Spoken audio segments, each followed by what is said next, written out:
What's going on, everybody? Welcome to the video. Today I want to show you guys the best way to sharpen any photograph out there using Adobe Photoshop.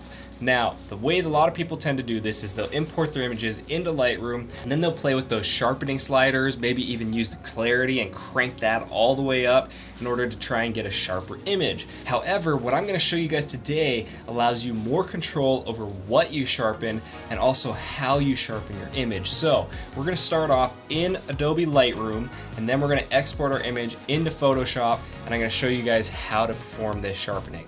Alright, now that we've got Lightroom opened up, this is the image that we'll be working with. Now, the first thing that I always like to do is I like to do my base adjustments. So from here I'll do any kind of color correction, kind of saturation, hue, any of that basic stuff that I would normally do in Lightroom, and then I'll actually export the image or edit it in Photoshop from there in order to do my final touches such as sharpening, cleanup, anything like that I'll usually do in Photoshop. So we're going to start off by just doing some base adjustments. So I'm just going to start off by throwing on a preset. I've got this one called Firelight, which I really like. Kind of gives it a nice kind of warm feel, makes it look like it's lit by candlelight.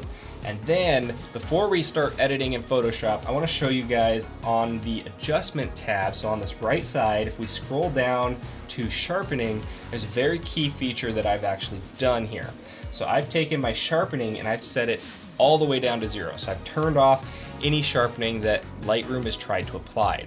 By default, if I reset this slider, Lightroom tries to apply 40% or whatever this value is, 40 sharpening to my image. Now, I don't want Lightroom to try and sharpen my image at all. I'm going to be doing that myself. So I just turn that off by taking the slider all the way down to 0. Next, we're going to export our image and open it up in Photoshop. The easiest way to do this is if you right click, go to Edit In, and then Edit in Adobe Photoshop CC 2019. That's the current version that I will be using. Alright, now that we've got our image opened up in Photoshop, what we're going to do is we're going to first start by creating a duplicate of our image. So we're going to hit Control and J, and that's going to duplicate whatever layer we currently have selected. So you can see under my Layers tab, I now have a background layer, which is our base image that we imported, and I have a Layer 1, which is a duplicate of that image. I'm going to double click this Layer 1 to rename it, and we're going to call it Sharpening. Just hit enter, and there we go. Now we've got our sharpening layer. Next, with this layer selected, we're going to come up to Filter, we're going to go down to Other, and we're going to select High Pass. That's going to open up this little dialog window here. Now, the one value that matters most in this little pop-up is our radius value. With this one, you got to play around with it a little bit, but usually a value between 2 and 4 will give you the best results. So we're going to go right smack dab in the center, and we're going to use 3. We're going to hit OK, and now we've got this giant gray layer with a little bit of definition to it. So what do we do from here? Well, it's quite simple. We're going to come back over to our Layers tab. We're going to go up to where it says Normal, hit that drop down menu, and we're going to change this layer type to Linear Light. Right there. So now, if I toggle this layer on and off, you can see the amount of sharpening that's being applied. So if we take a look at this, and I'll zoom in a little bit more so you can really see, especially where the image is in focus, you can see just how much sharpening this is applying. So that is an amazing amount of sharpening. It's super sharp, makes the image look extra crispy, and it's just one of the best ways that you can sharpen an image because you're able to control where this sharpening is applied using a layer mask. Now, for those of you that haven't heard or know what a layer mask is, it's quite simple actually. All we're going to do is we're going to again select that sharpening layer.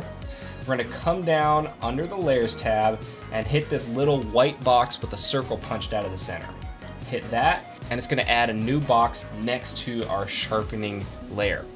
So that is actually our layer mask. So now all we need to do is paint in black where we don't want our sharpening applied. Areas such as shadows, out of focus sections, clouds, water, things like that. Things that are normally smooth, when you try to apply this sharpening to it, you can start to add and introduce noise to your image. So we're going to go in here, selecting our layer mask, selecting our brush tool, and we're just going to start painting out some of these areas that aren't in focus and some of these black areas here.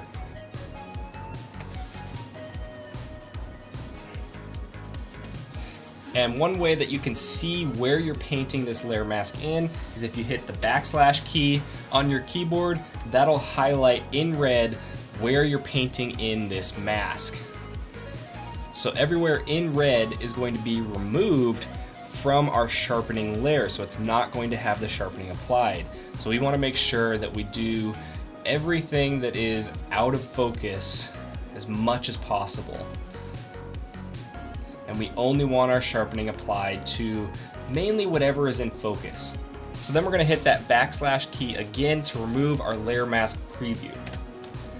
And now if we toggle our layer mask on and off, you can see we're only sharpening that sliver that's in focus, which is ideally what we want.